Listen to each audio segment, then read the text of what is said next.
ধরে যাবে গো। আজকে করব চিকেন ফ্রাই, জন্য আমি এখানে নিয়ে নিয়েছি আদা রসুন আর কাঁচা লঙ্কা, একটু লেবু আর ধনে পাতা, পুদিনা পাতা। আর এখানে নিয়েছি চিকেন ব্রেস্ট পিস। তো অন্যরকমভাবে করবো, যেগুলো আমি এরকম পাতলা পাতলা করে একটু কেটে নিয়েছি। ব্রেস্ট পিস আছে। প্রথমে এই আদা রসুন কাঁচা লঙ্কা আর ধনে পাতা সমস্ত কিছু একসঙ্গে বেটে নেব। চিকেনের যেগুলো নিয়েছি ব্রেস্ট পিসটা, এটাকে আমি এই নোড়ার সাহায্যে একটু থেতো করে নেব।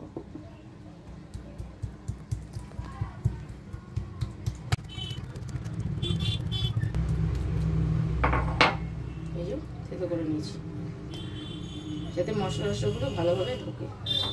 এই একটুখানি এটারও করে নিই, মানে সবগুলো একটু একটু করে থেতো করে নেব।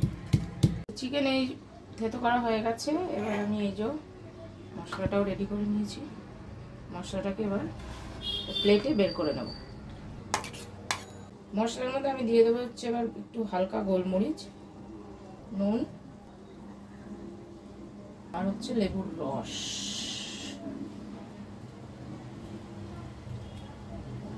লেবুর রস সব মিশিয়ে এবার ভালো করে মশলাটা মিশিয়ে নিচ্ছি। এবার একটু হাত লাগাতে হবে, হাতের সাহায্যে এটা মিক্স করতে হবে মশলাটা। এবার এই চিকেনটা মধ্যে মশলাগুলো মাখবো।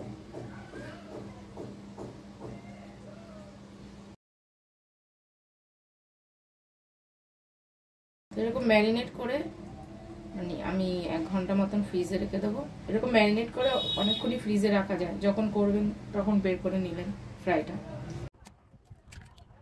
চিকেনটাকে ফ্রিজ থেকে বার করেছি আর এবার বানাবো ফ্রাইটা।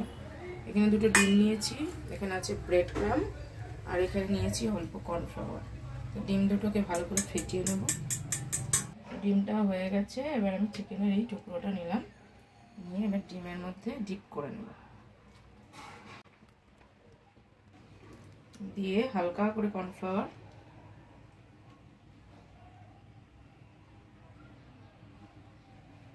আরেকবার ডিমে ডিপ করব। ডবল ডিপ করবে। হ্যাঁ, এবার দেবো ব্রেড ক্রাম্বের মধ্যে। আমি কিন্তু খুব বিশাল কিছু মোটা ব্যাটার মানে পুরো মানে ই করবো না।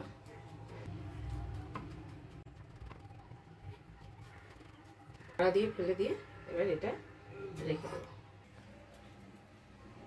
আপনারা কিন্তু এই পর্যায়ে এনেও এটাও এরকম বানিয়েও ফ্রিজে রাখতে পারেন, রেখে 2 দিন মতন স্টোর করা যায় করে, তারপরে আবার যখন ইচ্ছা হলো বের করে ভেজে খেলেন।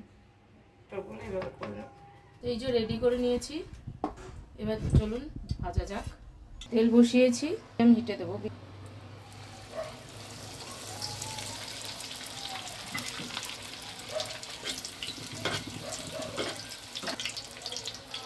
পিস 2 মিনিট করে ভাজলেই হয়ে যাবে, কিন্তু মিডিয়াম টু লো হিটে। একদম হাই হিটে দিলে কিন্তু ভেতরে কাঁচা রয়ে গেলে জিনিসটা হবে না।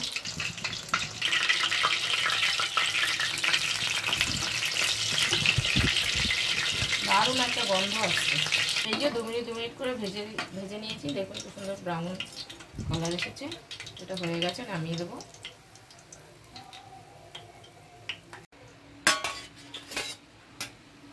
বাকিগুলো এভাবে আমি ভেজে নেব।